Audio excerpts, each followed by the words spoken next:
welcome to the Traveling Knitter channel. My name is Steph and this video is setting up StitchQuest.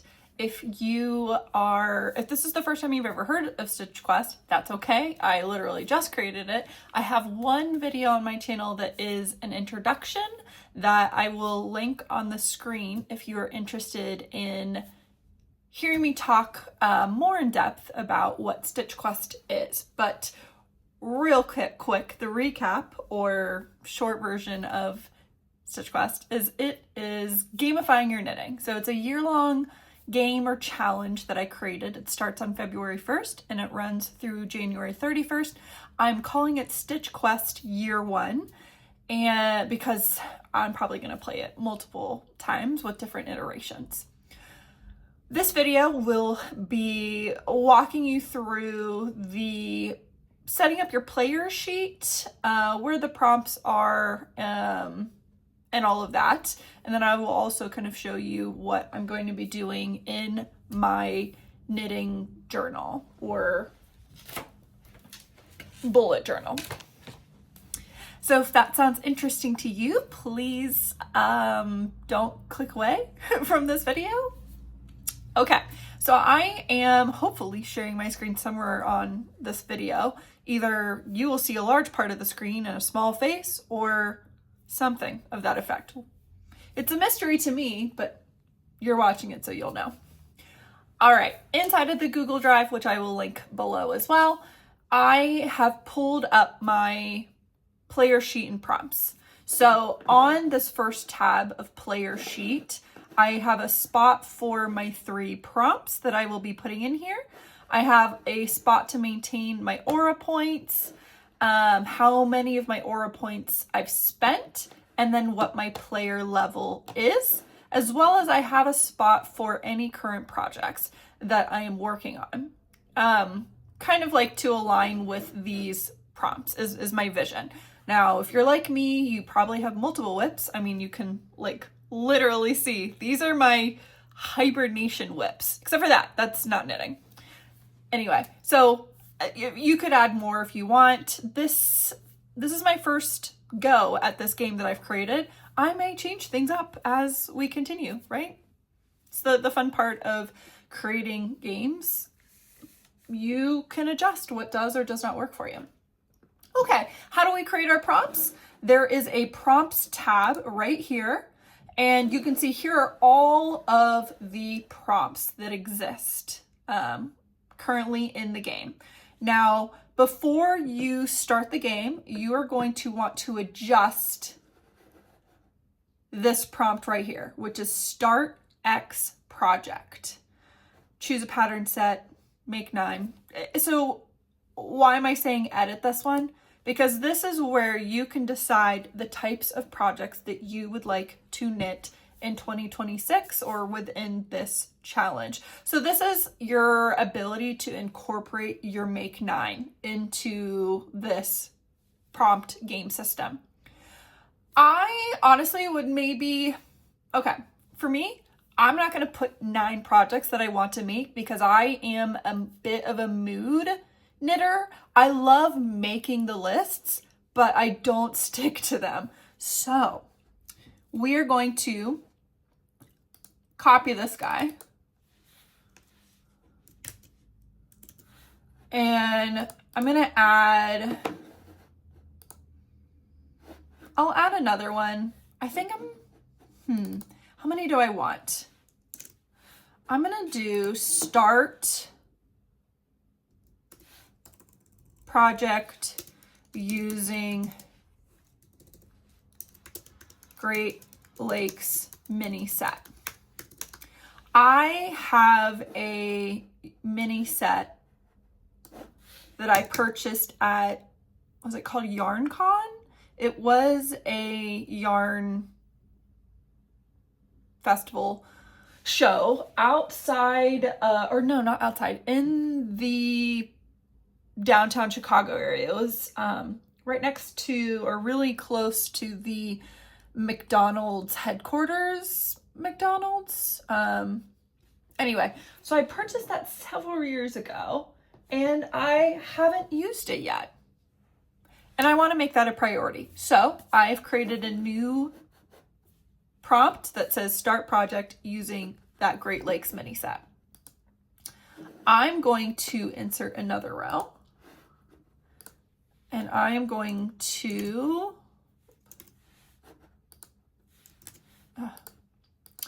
I have to say, I'm used to Excel, but it's okay. So as my other project, I'm going to say,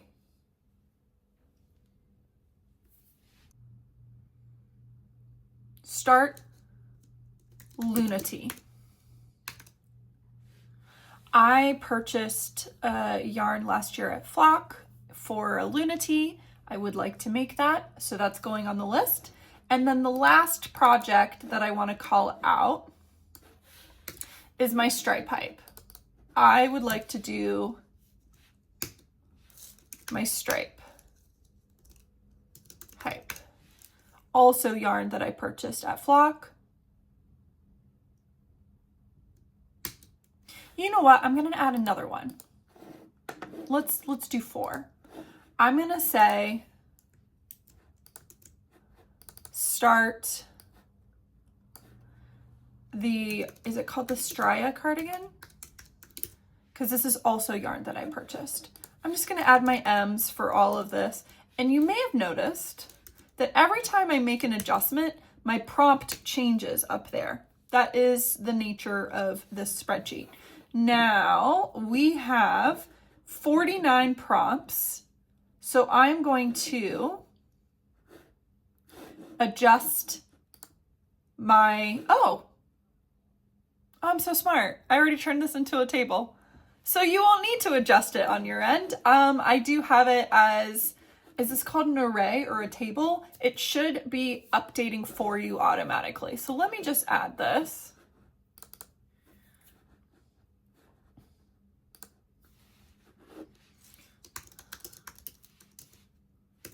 So your formula should update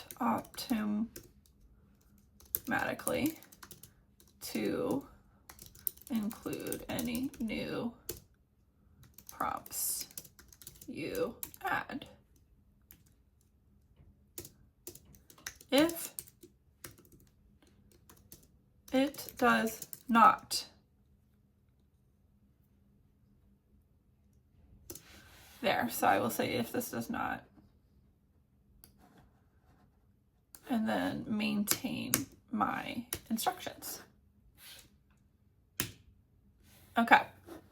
All right, so this prompt will change every time that your screen kind of saves, anytime your page updates. So it is whenever you're making adjustments to the page and it does a save. So you could hit refresh up at the top and you'll get a new prompt. You could go into an empty column, type any sort of letter and hit enter, it'll change. You could backspace into it, it'll change. So there's several ways you can make it change. I am going to just type a letter, hit enter, and then that's how I'll get it to change. So it is going to continue to change. So you're going to want to, once you've decided that you're grabbing your prompts, you'll want to make sure you write it down, copy it, something to that effect. Okay, so we're going to get started. I'm going to get my first prompt. And it's start a project with less than 25 projects on your platform of choice. I love this prompt. Okay, so I'm going to, where is this original? Right here. So start a project with less. So I'm going to copy that, pop over to my player sheet, and enter my prompt.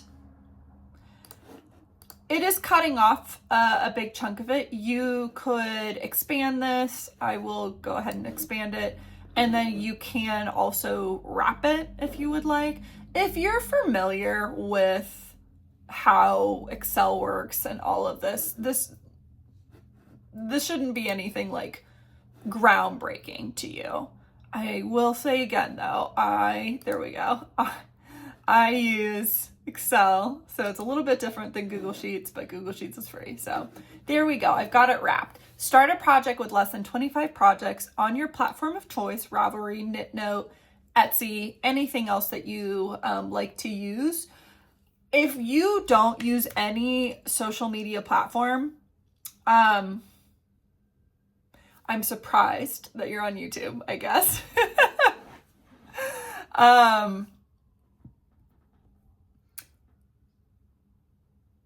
You could ask somebody else like what they think is a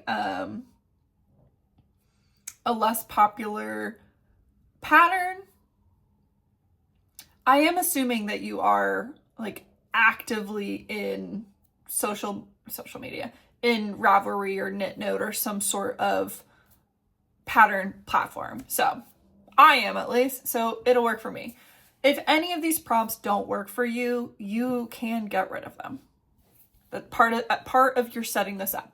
So, okay, got that. So I'm going to go back to my prompts page, and it has given me a new prompt already. Leave a positive comment on someone's finished objects on any platform. I do know that is an easy one, so there you go. Add that to my player sheet here, and I will expand this. And then I'm gonna go ahead and expand. Oh, those don't look the same to me. Do they look the same to you? Okay. And I'm gonna go ahead and wrap this guy. This will be fun. This is, again, to just create community and remind myself to not just be a lurker. I love it when people comment nice things on my stuff, so you know other people are gonna appreciate it as well. Okay. And then my last prompt, please don't be a hard one. Finish a second sock or mitten. I'll be honest, I don't think I have any at the moment. So what this means is I will need to cast something on to be able to do the second one. So I'll grab that. Stick it in my prompt, and there you have it. I have my 3 prompts. I went ahead and copied it from the prompt group because if you copy the main one where the prompt generator is, it's gonna copy the formula. And this way I get the color, so I know this is a medium, this is an easy, this is a medium. So that is 3 points, 1 point, 3 point. So if I were to complete all of these on February 1st, I would get 7 points.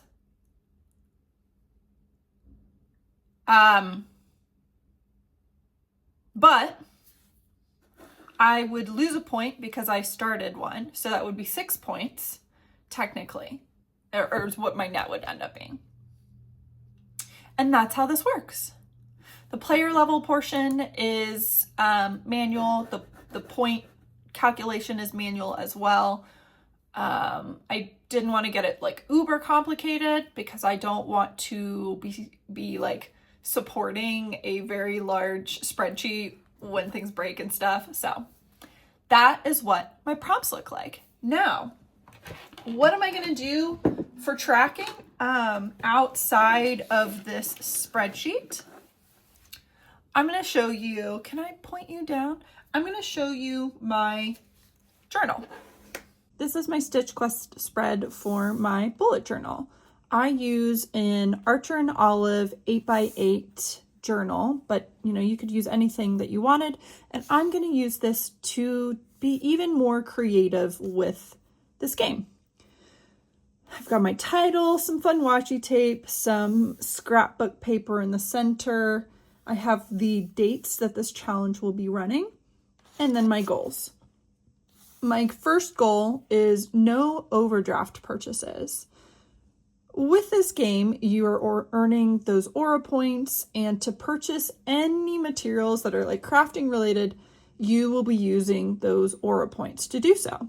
I have tried this in different variations in the past. And I tend to be a bit loosey-goosey when it comes to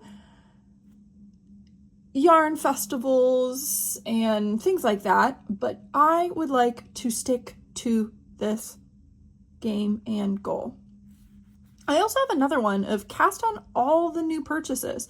So when I do buy you new yarn using those points, I better cast it on. We need to stop hoarding yarn. Goal 2 is to finish or frog all projects that have started before 2025. I made a list of the ones that I'm aware of. So Northeasterly, this is a blanket that I started back when I lived in Dayton, and that is over 5 years ago. Then I have Weltington, and Jane Seymour. These are self-drafts that I am constantly making a goal that I want to publish those, and then I never do. I had a bit of an inspiration moment in the fall, and I worked on my Jane Seymour, and then I moved on to other things. And then lastly, Brioche Adventures. This one I think is a 2024, so it's not super old, but those are the 4 that I believe are on my needles from 2024. I could add to this. I have a bit of space, but if I realize I've forgotten something. Goal 3 is 6 garments for me. These are the 3 that I currently have cast on, and I would like to, cast on and finish 3 additional so that I would have 6. I am maybe a few hours into the September sweater. I'm still in the yoke of the Sunset Highway, and the book club cardigan I have just finished the swatch. So technically not cast on, but I will have this cast on before February 1st so that I don't have to use any points to have this on my needle. The last goal is to ascend to intermediate level by the end of year 1 on StitchQuest. So the intermediate level is 51 to 100 points. I really don't know how difficult it's going to be to gain points in this game. I think it kind of just depends on how much I'm spending, how much I'm using the points for. I'm not sure. So I decided to go middle of the road. This could be easy. This could be difficult. Depending on that, I will adjust. It's the fun of games. You can adjust them. I added a cute little stamp, and I will put my final score here. Now the next page is blank. My thought here is, rather than being super structured like I have been in previous years, where I have like a page per project, or even like lists like this. Again, this was what did I finish that month. This was just every time I started a new project, I created a new page. Rather than doing that, I'm going to treat this as a true journal. So my vision is anytime I finish a prompt, I'm going to put that prompt here, and then I'll put a picture. The picture might not have anything to do with the prompt. It's just a picture from the day that I completed it. So it could be pictures of my tea. It could be me knitting. It could be the sunset. I might even do drawings. I'm not totally sure.